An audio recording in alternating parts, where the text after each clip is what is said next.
जल्दी से आ जाइए।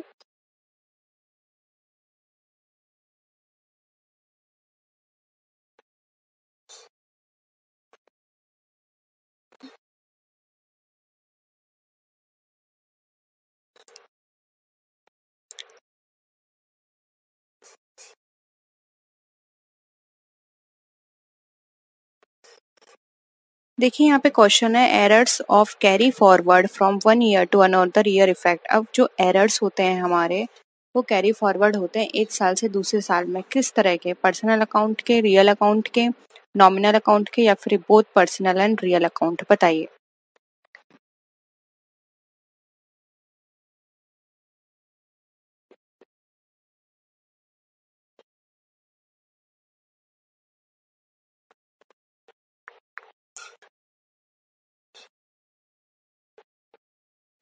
देखिए यहाँ पर हो जाएगा D, both personal and real account. इस तरह के जो एरर्स होते हैं वो हमारे एक साल से दूसरे साल में ट्रांसफर होते हैं। ठीक है, नेक्स्ट क्वेश्चन है errors of commission do not allow. अगर कमीशन का कोई एरर है तो अलाउ नहीं करेगा। कहाँ? Correct totalling of the balance sheet, correct totalling of the trial balance, correct the trial balance to agree, या फिर correct totalling of the day book? बताइए।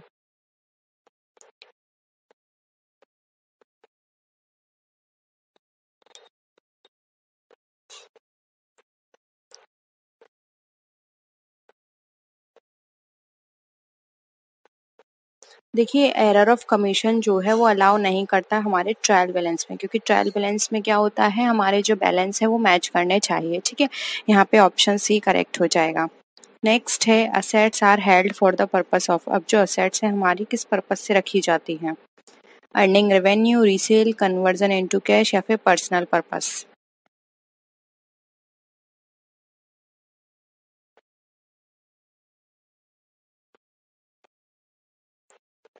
क्या हो जाएगा?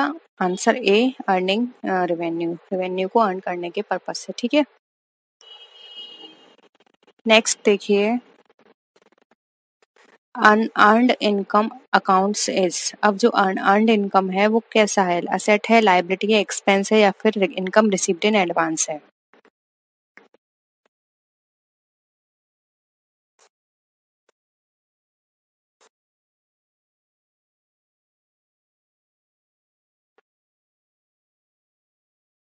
बताइए।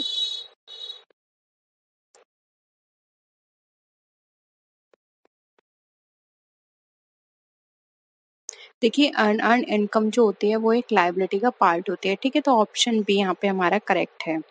नेक्स्ट है डेप्रिसिएशन इज प्रोवाइडेड इन। अब डेप्रिसिएशन किस पे प्रोवाइड किया जाता है? Fix assets, outward assets, current assets, या फिर इंटेंजिबल असेट्स?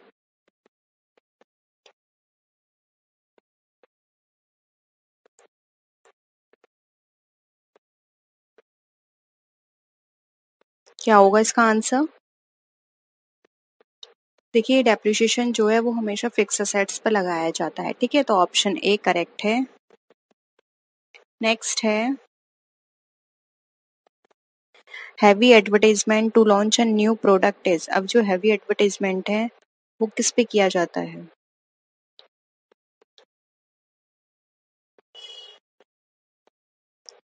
बताइए कैसा एक्सपेंडिचर है ये?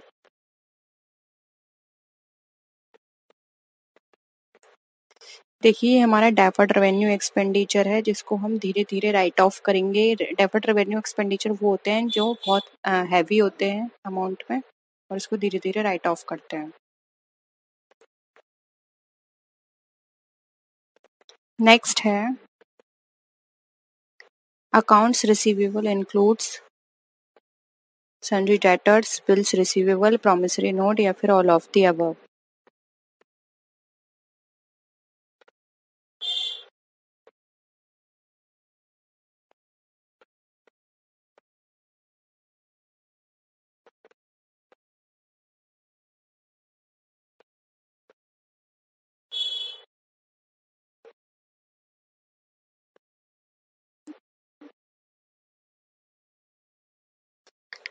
क्या होगा इसका राइट आंसर? देखिए यहाँ पर इसका राइट आंसर हो जाएगा D, all of the above. Sundry debtors, bills receivable, promissory notes, ये सब हमारे अकाउंट रिसीवेबल्स के पार्ट होते हैं। ठीक है, नेक्स्ट क्वेश्चन पे आते हैं। An example of revenue expenditure is, बताइए रेवेन्यू एक्सपेंडिचर का एग्जाम्पल इसमें से आप।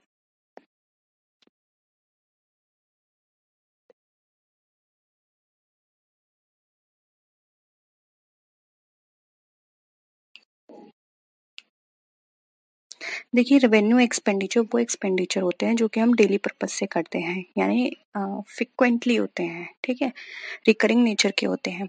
तो यहाँ पर ऑप्शन हमारा बी हो जाएगा सैलरी, क्योंकि ये सैलरी जो होती है हमारी डेली बेसिस पर दी जाती है, जबकि purchase of land, lease and purchase of building ये डेली पर्पज से ये एक्सपेंडिचर नहीं किए जाते हैं। ठीक है, नेक्स्ट है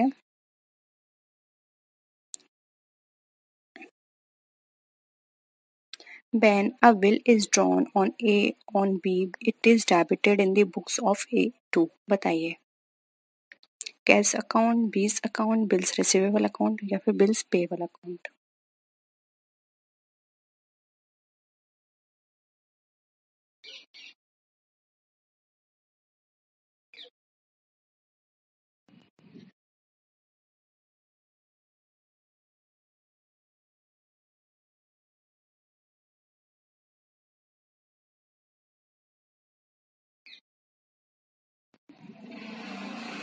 क्या हो जाएगा आंसर? हो जाएगा यहाँ पे option C, bills receivable account. ठीक है, नेक्स्ट है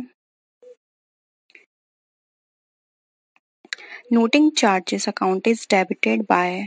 अब नोटिंग चार्जेस अकाउंट जो है वो डेबिटेड किसके द्वारा किया जाता है? Presenter of bill, the discounting banker, the acceptor, the इंडोर्सर।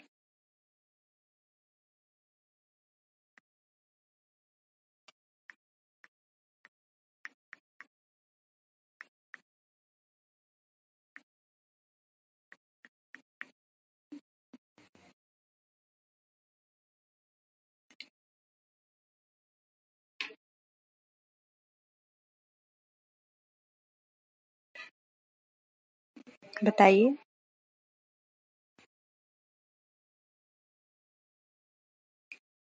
देखिए जो नोटिंग चार्जेस अकाउंट जो होता है वो डेबिट किया जाता है रेंटर ऑफ द बिल के द्वारा। ठीक है,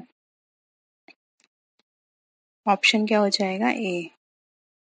नेक्स्ट है both assets and owners equity would be increased by capital brought in, purchase of an assets on credit, payment of creditors या फिर प्रोप्राइटर्स ड्राइंग्स। बताइए।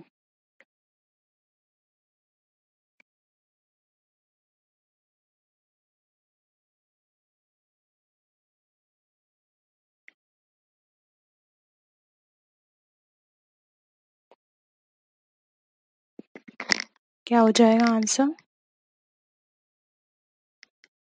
देखिए यहाँ पर इसका आंसर हो जाएगा ए। ए जो कि है कैपिटल ब्रॉट इन, पूंजी लाई गई। ठीक है, नेक्स्ट है if a company tangible net worth is positive amount it indicates, यानी कि किसी कंपनी की जो टेंजिबल नेटवर्थ है वो पॉजिटिव अमाउंट है तो क्या इंडिकेट करता है? Profitability of the firm, liquidity of the firm, solvency of the firm या फिर बोथ ए एंड बी।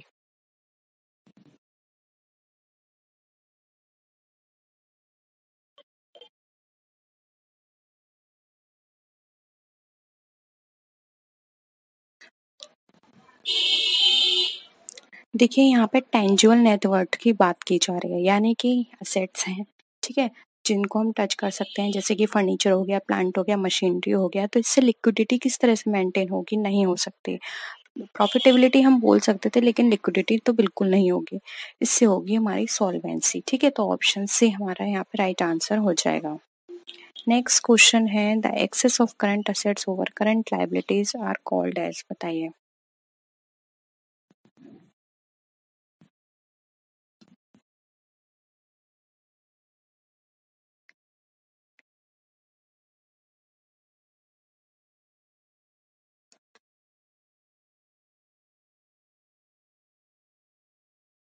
क्या होगा?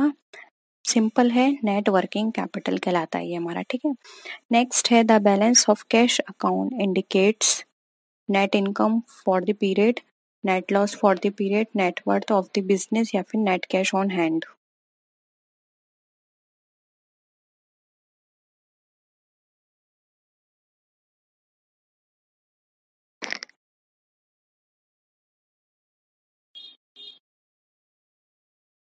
बताइए क्या होगा इसका आंसर।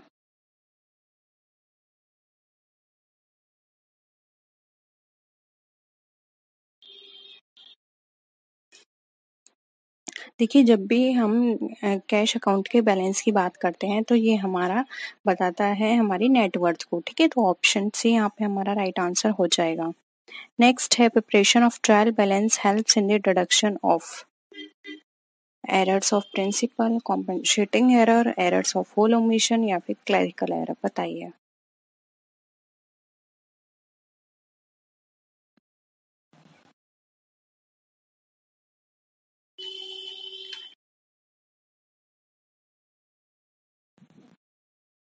क्या होगा इसका आंसर। देखिए जब हम भी ट्रायल बैलेंस को प्रिपेयर करते हैं तो ये हमारी हेल्प करता है हमारी क्लरिकल एरर को फाइंड आउट करने में, ठीक है। तो ऑप्शन डी यहाँ पे हमारा राइट आंसर हो जाएगा। नेक्स्ट है errors of principle arise when. बताइए एरर ऑफ प्रिंसिपल कब अराइज होता है। Proper distinction is not made between capital and revenue, there is an commission of omission of transactions, wrong amount are entered in the subsidiary books या फिर transactions are entered in the wrong subsidiary books।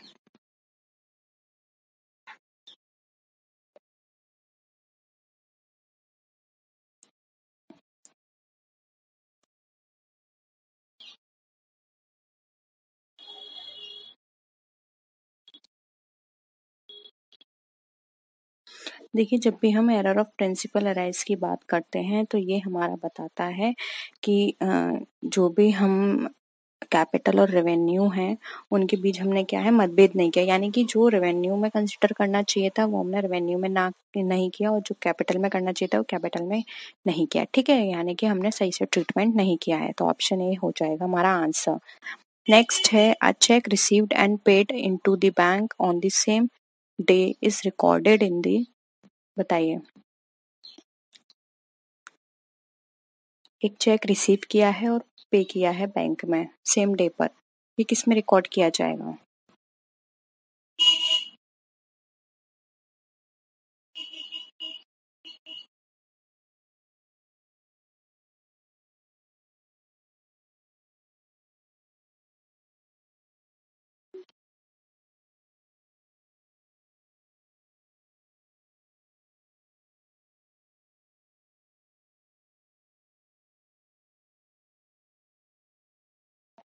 क्या हो जाएगा।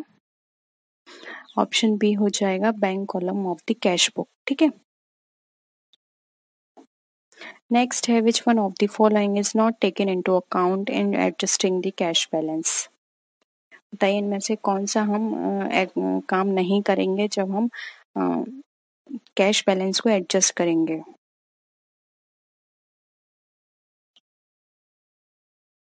किसे हम नहीं ध्यान में रखते बताइए। मिस्टेक्स इन ईच बुक, वो सॉरी कैश बुक या पासबुक की, bank charges debited in passbook या फिर interest and dividend credited in passbook. बताइए।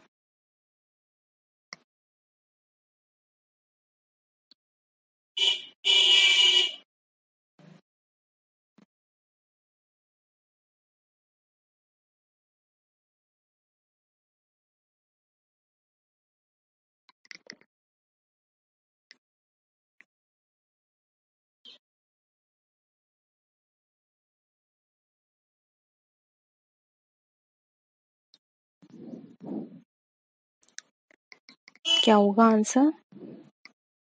देखिए राइट आंसर हो जाएगा बी मिस्टेक्स इन पासबुक, ठीक है। नेक्स्ट है amount spend on advertisement campaign and the benefits of which is likely to the last for 3 years is.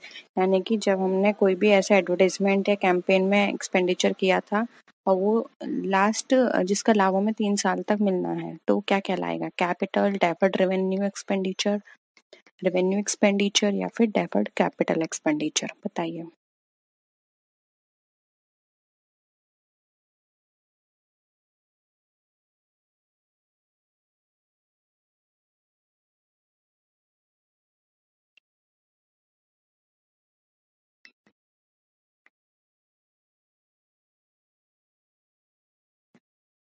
क्या लगता है आपको?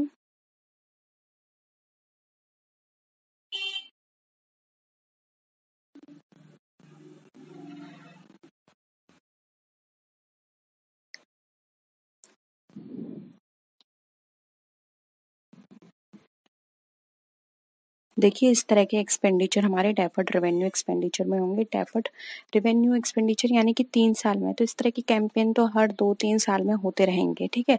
लेकिन हम एक बार में इनका ट्रीटमेंट नहीं करेंगे, इनको भी हम धीरे-धीरे करके राइट ऑफ करेंगे। तो ये हो जाएगा हमारा डेफर्ड रेवेन्यू एक्सपेंडिचर, ठीक है? नेक्स्ट है revenue expenditure is intended to profit. बताइए, करंट पीरियड का है, फ्यूचर पीरियड, पास्ट पीरियड या बोथ ए एंड बी?